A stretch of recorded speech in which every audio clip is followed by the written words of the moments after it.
मोनिका अपनी सास नूतन, ससुर संजय और पति अभिषेक के साथ रहती है।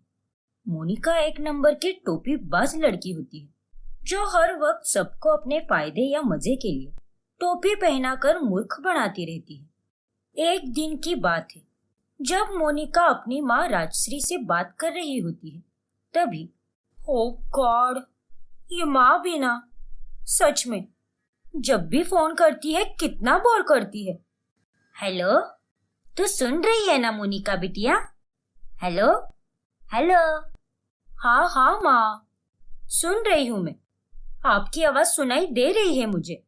अच्छा तो बिटिया, हम ये कह रहे थे कि तुझे तुलसी के पौधों की परिक्रमा करनी चाहिए। और फिर अरे यार, ये माँ तो फिर से शुरू हो गई आइडिया। माँ को रोकने के लिए अब भी इन्हें टोपी पहनाती हूँ। फिर मोनिका जानबूझकर फोन को डोरबेल के पास लेकर जाती है और वो डोरबेल बजाती है और अपनी माँ से झूठ बोलती है। माँ, मैं आपको बाद में कॉल करती हूँ, लगता है वो मेहमान आ गए हैं जो आज आने वाले थे। अच्छा ठीक है बिटिया, कोई बात नहीं, लेकिन याद से फोन करना, फिर मैं तुझे आगे का बताऊंगी। हाँ माँ, क्यों नहीं, जरूर, उनके जाते ही मैं आपको कॉल करूंगी। इतना कहकर मोनिका फोन कॉल कट कर देती है। हुश, जान छूटी, ये माँ सच में मेरा कितना दिमाग खाती रहती है। और उन्हें झूठ बोलने के अलावा मेरे पास कोई और ऑप्शन ही नहीं बचा था। सामने से तो उन्हें फोन कट करने के लिए भी नहीं कह सकती। अगर कुछ मैंने ऐसा बोल भी दिया होता तो वापस से वो उस पर भाषण देने लगती। वाह वाह मोनिका बहू, अरे कितनी बड़ी टोपीबाज है तू। सच में ऐसा भी कोई अपने माँ के साथ करता है क्या? माँ जी, वो ना मैं। बस बस, अब मुझसे झूठ मत बोल। अरे मैं तुझसे क्या ही उम्मीद रखूं? जो अपनी माँ की नहीं हो सकी वो अपनी सास की तो कभी बन ही नहीं पाएगी। अरे नहीं माँ जी, ऐसी कोई बात नहीं है, शायद आपको कोई गलतफहमी हुई है। अरे चुप कर और जाकर मेरे लिए अदरक इलायची वाली चाय बना, नालायक कहीं की। फिर एक दिन मोनिका संजय के पास जाकर कुछ पैसे मांगती है। क्या कहा? पैसे? हाँ पापा जी, वो माँ जी के पास पैसे नहीं है और अभिषेक की सैलरी भी अभी तक नहीं हुई है, इसीलिए आप ही मुझे पेंशन में से कुछ पैसे दे दो ना। वो मॉल में सेल लगी है और इसीलिए मैं घर के लिए ढेर सारा सामान लाना चाहती हूँ। चीनी मिट्टी के बर्तन, मार्ट, नया लैंप, फ्रिज और तकिया के कवर्स, थोड़ा बहुत राशन का सामान और बहुत कुछ। ये सब वहां पर हाई क्वालिटी का मिलेगा और वो भी सेल के सस्ते दाम में। लेकिन माँ जी, प्लीज मना मत कीजिए, ये सेल साल में सिर्फ एक बार ही लगती है। ठीक है बहू, कोई बात नहीं, ये लो पैसे और जाओ कर लो शॉपिंग। थैंक यू पापा जी, तुसी ग्रेट हो। मोनिका बहुत खुश होकर घर के बाहर चली जाती है, लेकिन वो असल में मॉल में शॉपिंग करने की बजाय मूवी देखने चली जाती है और बाकी के पैसे बचाकर रखती है। घर जाकर सबको कहूंगी कि पापा जी ने दिए हुए पैसे चोरी हो गए और अब इन पैसों को छुपा देती हूँ। मुझे सामने से तो कोई 10 रुपए भी नहीं देता। अब ऐसी टोपी पहनाकर ही पैसे सेव करने होंगे। फिर मोनिका घर जाकर सबको बताती है कि उसके पैसे चोरी हो चुके हैं और साथ ही वो थोड़ा बहुत रोने धोने का नाटक भी करती है। क्या कह रही हो मोनिका, पैसे चोरी हो गए? लेकिन ऐसे कैसे पैसे चोरी हो गए? मॉल में जाकर नींद की झपकियां ले रही थी क्या? नहीं माँ जी, सेल की लंबी लाइन में ही मेरे हाथ से पैसे गिर गए और मैंने 2 से 3 घंटों तक मॉल में हर जगह ढूंढे पैसे, लेकिन मुझे कहीं भी नहीं मिले। इसका मतलब कोई उन्हें उठाकर ले गया। ठीक है बहू, तू चिंता मत कर, हम मॉल के सीसीटीवी फुटेज को चेक करते हैं। चलो। नहीं पापा जी, मैंने सीसीटीवी फुटेज भी चेक किए, लेकिन चोर ने बड़ी चालाकी से पैसे चुराए हैं। कितनी लापरवाह है तू। अरे अब तो कोई 21 साल की नौजवान फूल सी बच्ची नहीं रही अपने माँ पापा की। तू अब एक घर की बहू बन चुकी है। तेरे कंधे पर अनगिनत जिम्मेदारियां हैं और तुम ये छोटी सी जिम्मेदारी भी नहीं निभा पाई। माफ कीजिए माँ जी, लेकिन मैंने जानबूझकर कुछ भी नहीं किया। अरे तेरा तो कुछ भी भरोसा नहीं है। तूने जानबूझकर भी ये सब किया होगा और पैसे कहीं छुपाए होंगे। नहीं माँ जी, ऐसा कुछ भी नहीं है। प्लीज मेरा विश्वास कीजिए। जाने दो ना नूतन, क्यों उसके पीछे हाथ धोकर पड़ी रहती हो? अब वो कह रही है तो सच ही कह रही होगी। अब जाने दो, जो होना था सो हो गया। अब अगली बार से ध्यान देना और पैसों के मामले में हमेशा सतर्क रहना बहू, ठीक है? जी पापा जी। फिर एक दिन, हाय हाय, अभी 2 दिन के बाद तो घर में माता की चौकी रखी जाएगी और तभी मुझे 50 से 60 लोगों का खाना बनाना होगा। ना बाबा ना, मैं इन लोगों का खाना तो नहीं बनाने वाली। इतना सारा काम कौन करते बैठेगा? मुझे कुछ तो करना ही होगा, जिसके चलते मैं खाना ही ना बना पाऊं और कोई मुझे कुछ बोल भी ना सके। आइडिया। फिर मोनिका अपने हाथ में पट्टी लगा देती है और सबको बताती है कि उसके हाथ पर गमला गिर गया है। अच्छा, तो ये तेरा कारनामा है। तभी मैं सोचूं कि वो गार्डन में गमला किसने गिराया? तुमसे पानी डालते वक्त गिर गया क्या? हाँ माँ जी, देखो ना मुझे कितनी चोट आई है। इसीलिए आप जब मंदिर गई थी उतने में मैं डॉक्टर के पास जाकर आई और उन्होंने ही ये पट्टियां लगवा दी। ठीक है बहू, कोई बात नहीं। अपना ख्याल रखो बहू। हाँ मोनिका, और तुम्हें माता की चौकी के दिन की चिंता करने की कोई जरूरत नहीं है। हम बाहर से खाना मंगवा लेंगे। क्यों माँ? हाँ बेटा, अब और कर ही क्या सकते हैं। घर की बहू के हाथ से ही शगुन का चना हलवा पूड़ी का प्रसाद बनता है, लेकिन यहाँ तो हमारी बहू के हाथ में ही चोट आ गई है। मोनिका फिर एक बार अपने ससुराल वालों को टोपी पहना देती है और माता की चौकी के लिए बाहर से ही खाना मंगवाया जाता है। उसके अगले दिन उनके घर पर कोई भी नहीं होता। तभी, अरे यार, ये व्हाइट सॉस पास्ता खाने की बहुत क्रेविंग हो रही है। क्या करूं क्या करूं? माँ जी को तो मंदिर से आने में अभी बहुत टाइम बचा है और पापा जी भी अभिषेक के साथ उनके दोस्त से मिलने गए हैं और वो भी रात में ही आएंगे। एक काम करती हूँ, फटाफट व्हाइट सॉस पास्ता बनाती हूँ और सब धो धा कर रख देती हूँ ताकि किसी को मुझ पर शक ना हो। फिर मोनिका अपने लिए व्हाइट सॉस पास्ता बनाने लगती है, लेकिन तभी अचानक से नूतन घर पर आ जाती है और वो डोरबेल बजाती है। बहू, अरे कहाँ मर गई? जल्दी से दरवाजा खोल। बहू। ओह नो, अब मैं क्या करूं? माँ जी तो कितनी जल्दी आ गई। शिट, नहीं नहीं, अगर मैं फंस गई तो माँ जी बहुत सुनाएगी और डबल ट्रिपल काम करवाएगी। फिर 2 मिनट में मोनिका जल्दी से सारा का सारा फैलाया हुआ सामान समेट कर रख देती है और बर्तनों को पानी से धोकर उन्हें सूखे कपड़े से साफ करके रखती है और अपना पास्ता कमरे में छुपाकर वो दरवाजा खोलती है। अरे निकम्मी कलमुई लड़की, अकेले में क्या मुजरा कर रही थी क्या, जो दरवाजा खोलने में इतना टाइम लगाया? क्या माँ जी, आप भी कैसे बातें करती हो? मैं बाथरूम में थी ना, इसीलिए आने में लेट हो गया। अरे तो बाथरूम में क्या सो गई थी क्या? अरे नहीं माँ जी, वो तुम्हें। अरे छोड़ बहू, अब तू भी क्या बताने लग गई। अब जाकर जल्दी से चाय बना कर ला। सर फटे जा रहा है दर्द से मेरा, इसीलिए आज जल्दी आ गई मैं मंदिर से। ठीक है माँ जी। चुड़ैल कही कि इसे आज ही जल्दी आना था क्या?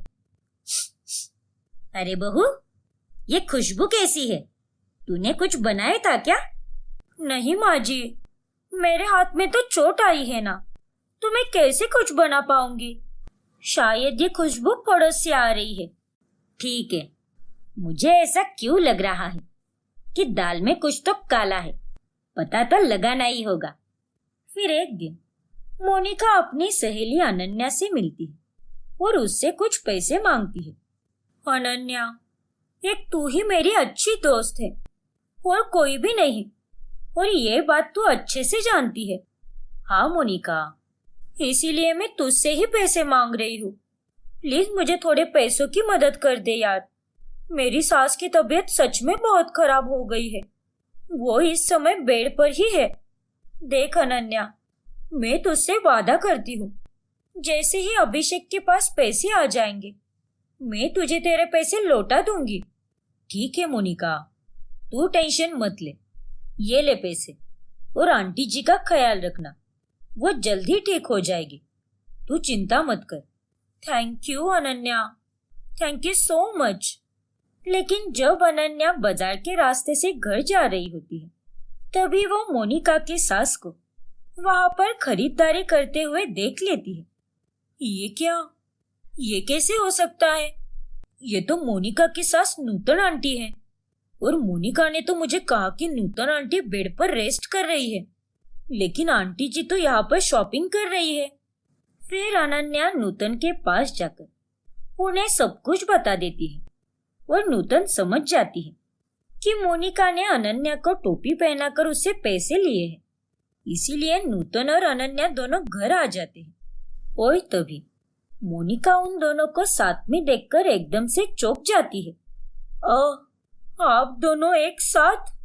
छी मोनिका, तू इतनी बड़ी झूठी और फरेबी हो सकती है, ये मैंने कभी नहीं सोचा था।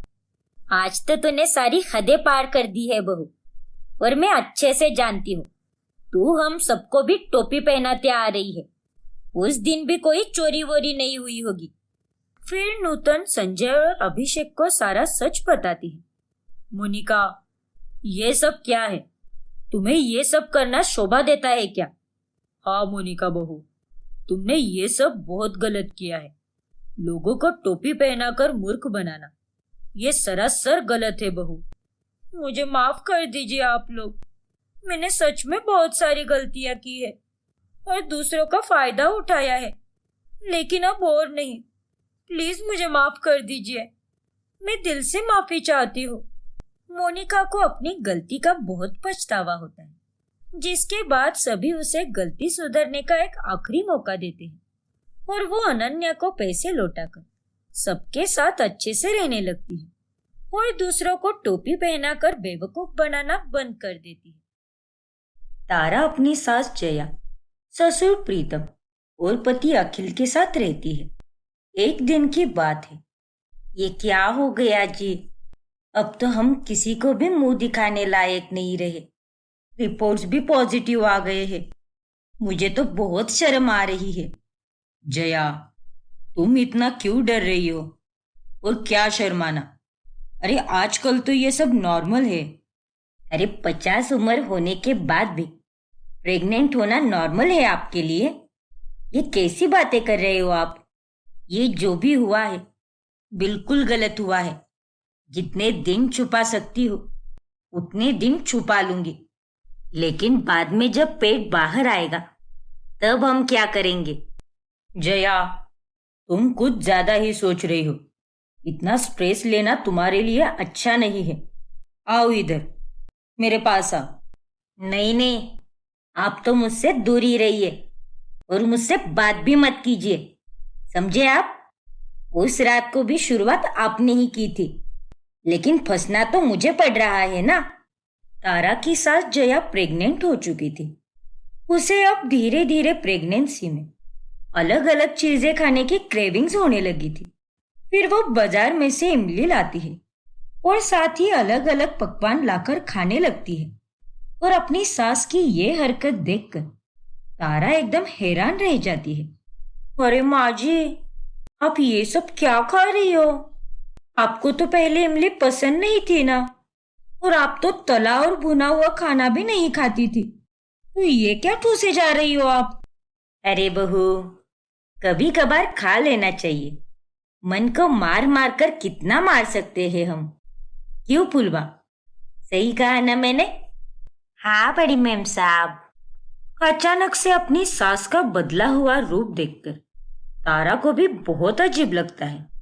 फिर नौकरानी फुलवा उससे कहती है, छोटी मेम साहब, मुझे तो बड़ी मेम साहब के बदले बदले बर्ताव को देखकर दाल में कुछ काला लग रहा है। अरे वो 3 दिन से इमली खा रही है और आज तो उन्होंने मिठाई की दुकान से गोंद वाले लड्डू भी लाए। हाँ फुलवा, तुमने बिल्कुल सही कहा। पता नहीं माँ जी को क्या हो गया है, मेरी तो समझ के ही परे है।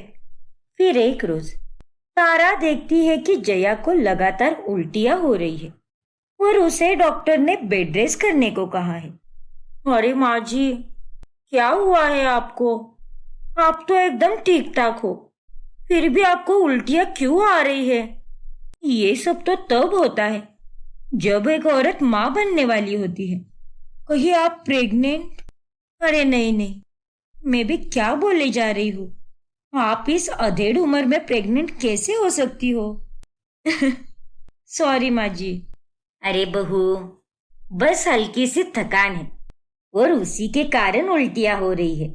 डॉक्टर ने कहा है कि उम्र के हिसाब से ये होता रहता है। ठीक है माँ जी, कोई बात नहीं। मैं आपको अच्छी वाली चाय बना कर देती हूँ, फिर आपको राहत मिलेगी। ठीक है बहू। जया अब बहुत डरने लगती है और वो अपने पति से ये सारी बातें कहती है। आज तो बहू ने बोलते बोलते ये बोल ही दिया, लेकिन कल को जब सबको मेरे गर्भवती होने का सच पता चलेगा तब ना जाने क्या होगा। जया, मैं हूं ना तुम्हारे पास, तो तुम इतना क्यों घबरा रही हो? जो भी होगा अच्छा होगा, तो तुम उसकी टेंशन मत लो। फिर एक दिन जब जया का बेटा अखिल अपने कमरे की अलमारी में अपने काम की फाइल ढूंढ रहा होता है, तब उसे वो फाइल मिलती ही नहीं। ओफो, कहाँ चली गई वो फाइल? कल शाम को तो पापा की और मेरी फाइल्स तो एक साथ थी। लगता है पापा ने मेरी फाइल को अपना समझकर कमरे में ले गए होंगे। मैं अभी जाकर चेक करता हूँ। फिर अखिल जया और प्रीतम के कमरे में जाकर उस फाइल को ढूंढने लगता है, लेकिन तभी उसे अपनी माँ की प्रेगनेंसी की रिपोर्ट की फाइल मिलती है और वो फाइल देखकर उसके पैरों तले की जमीन ही खिसक जाती है। फिर वो गुस्सा होकर हॉल में आता है और सबको फाइल के बारे में बताता है। माँ पापा, आप दोनों को ये सब करते हुए शर्म नहीं आई क्या? अरे ये सब आपको शोभा देता है क्या? दया रे दया, दादा दादी बनने की उम्र में आप दोनों तो माँ बाप बन रहे हो। ये तो गजब ही हो गया बड़ी मालकिन। फुलवा, तुम्हारा काम हो गया है ना? तो चलो अपना झोला उठाओ और निकलो यहाँ से, और कल टाइम पे आना। ठीक है छोटी मालकिन। फिर फुलवा वहां से चली जाती है। माँ जी, अभी तक यहाँ मेरे और अखिल के बच्चे का आता पता नहीं है, और आप दोनों यहाँ पर अपने बच्चे की प्लानिंग कर रहे हो। तारा बहू, अखिल बेटा, जो कुछ भी हुआ है वो अनजाने में गलती से हुआ है। हमने जानबूझकर कोई प्लानिंग नहीं की है बच्चों। तो आपको प्लानिंग करनी चाहिए थी और थोड़ा ध्यान देना चाहिए था, तो आज ये सब नहीं होता।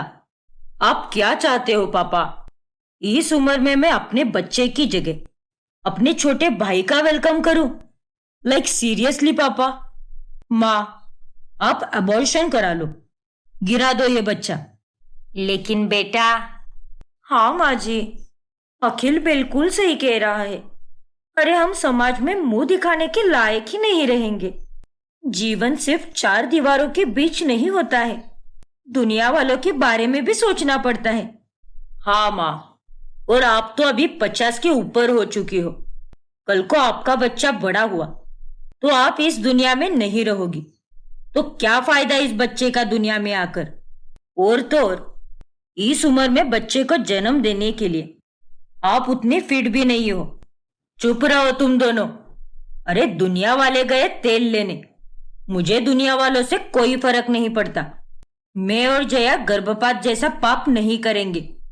हम दोनों इस बच्चे को दुनिया में लाकर ही रहेंगे, और जया का ख्याल मैं खुद रखूंगा। और अगर तुम दोनों को जया के प्रेग्नेंट होने से इतनी ही प्रॉब्लम है और इतनी शर्म आ रही है, तो तुम दोनों अभी इसी वक्त निकल जाओ मेरे घर से, मैं अपनी बीवी को अकेले संभाल लूंगा। अखिल और तारा की बोलती बंद हो जाती है। अब घर में तनाव बढ़ जाता है। प्रीतम दिन रात जया की देखरेख करने लगता है। अखिल और तारा दोनों प्रीतम और जया से बात ही नहीं करते, लेकिन तारा जया की देखरेख में हाथ बटाती है। माँ जी, दवाई ले लीजिए आपकी, और ये मैंने आपके लिए गोंद के लड्डू बनाए हैं। बाहर के खाने से अच्छे घर के होते हैं। यूट्यूब पर देख के बनाए हैं मैंने। शुक्रिया बहू। अरे बहू, हे भगवान, ये मुझे किस कठिन परिस्थिति में फंसा दिया आपने। मेरी कोख में पल रहे बच्चे के कारण मेरे दोनों बच्चे मुझसे नाराज हैं। जया को अपनी अवस्था पर काफी दुख हो रहा होता है। वही गली में नौकरानी फुलवा ने बवाल कर दिया होता है कि जया प्रेग्नेंट है। जिसके बाद जब प्रीतम गली में बाहर टहलने निकलता है तभी, और प्रीतम काका, बुढ़ापे में जवानी फूट रही है आपकी तो। अरे इस उम्र में पापा बनने वाले हो आप, कुछ शर्म वरम है कि नहीं आपको? सच में, अरे इनके जैसे लोग तो समाज के ऊपर कलंक है, कलंक।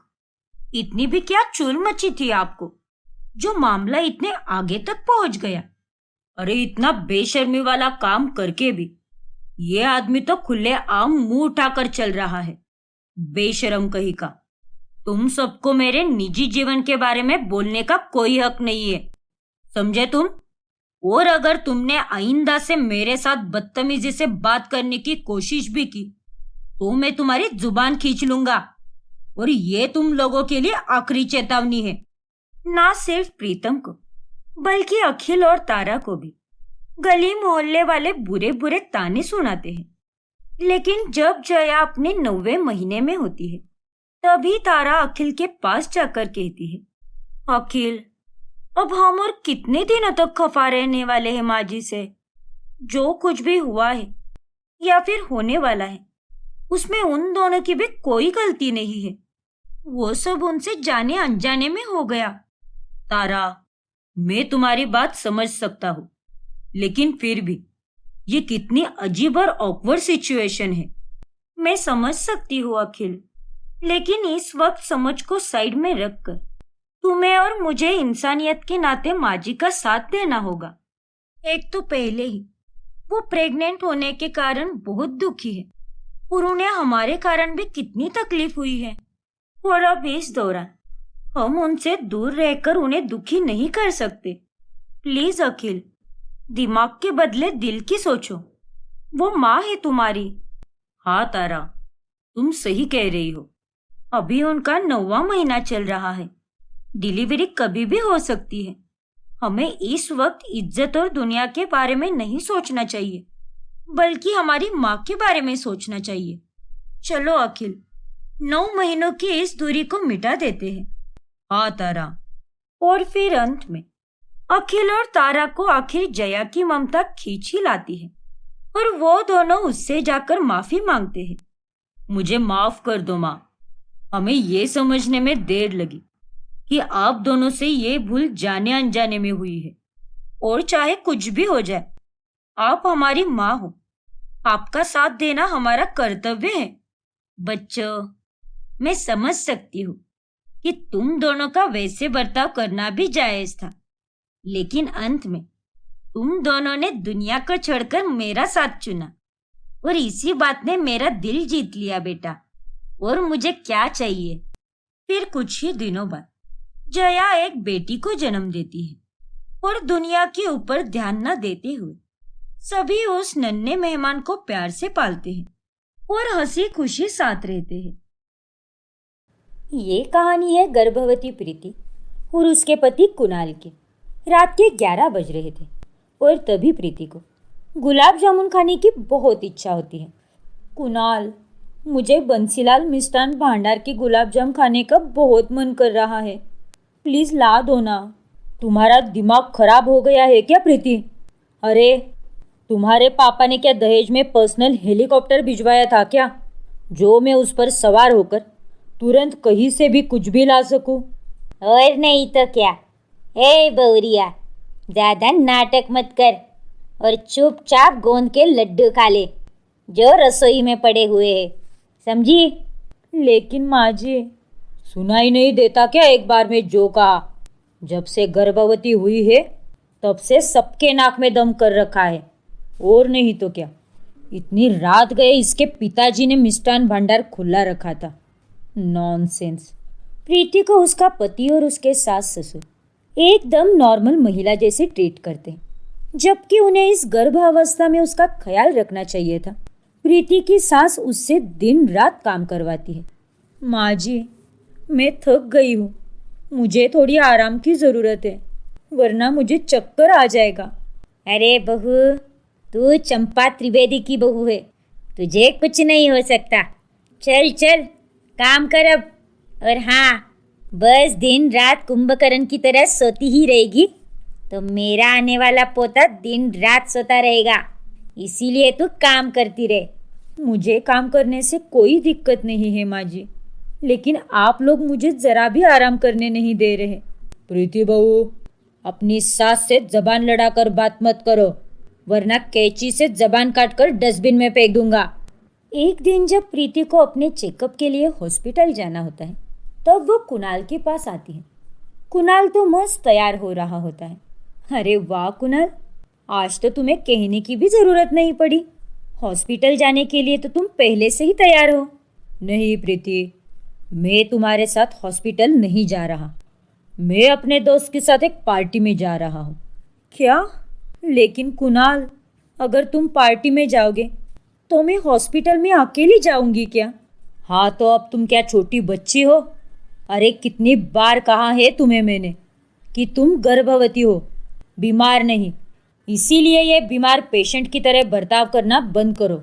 कुणाल की बातें सुनकर प्रीति बहुत उदास होती है और वो अकेली ही हॉस्पिटल चेकअप करने के लिए जाती है। दिन रात निरंतर काम करने के कारण वो अपनी तबीयत पर ध्यान नहीं दे पाती और उसी वजह से उसका गर्भपात हो जाता है। चंपा और घनश्याम को बहुत दुख होता है और साथ ही कुणाल भी बहुत उदास होता है। कुणाल के पापा, ये क्या हो गया? हम दादा दादी बनने वाले थे, लेकिन इस चुड़ैल के कारण हम नहीं बन पाए। मेरी कोई गलती नहीं है माँ जी, आप लोगों के कारण ही मैंने अपना बच्चा खोया है। एक दिन चंपा एक पंडित जी से मिलती है, जो उसे एक पवित्र जल देता है। ये लो चंपा बहन, अगर ये पवित्र जल तुम अपनी बहू को पिलाओगी तो वो अगले 24 घंटों में गर्भवती हो जाएगी। अरे वाह, ये तो कमाल हो जाएगा पंडित जी। फिर चंपा उस पवित्र जल को प्रीति के कमरे में रख देती है और जब प्रीति रसोई में फ्रिज का पानी पीने जाती है तभी, अरे रुक जाओ बहू, ये ठंडा पानी मत पियो, आज मौसम बड़ा बेईमान हो गया है, इसीलिए तुम जाकर अपने कमरे में रखे हुए जग का पानी पियो, वो अच्छा और साफ है। वाह वाह वाह, आज सूरज कहाँ से निकला है जो आप इतना अच्छा बर्ताव कर रही हो मेरे साथ? अरे जा मर, भलाई का तो जमाना ही नहीं रहा, जिसका करो भला वही पकड़े गला। प्रीति वो कमरे में रखा हुआ जल पिए उससे पहले ही कुणाल वो पानी पी लेता है और अगले 24 घंटों बाद वो गर्भवती हो जाता है और उसके पेट को बाहर निकले हुए देख घर के सभी लोग चौंक जाते हैं। अरे नहीं, ये क्या हो गया? बहू, वो पवित्र जल मैंने तेरे लिए उस जग में मिलाया था, लेकिन वो जल शायद कुणाल ही पी गया। माँ, ये आपने क्या कर दिया? अब मैं क्या करूँगा? मैं तो कहीं मुंह दिखाने के लायक नहीं रहा। कुणाल अब गर्भवती होने के बाद उसे एक औरत की सारी पीड़ा समझ में आने लगती है। एक दिन रात में उसे अचानक से दही भल्ले खाने का मन करता है। यार प्रीति, प्लीज़ बना दो ना दही भल्ले, मुझे बहुत क्रेविंग्स हो रही है।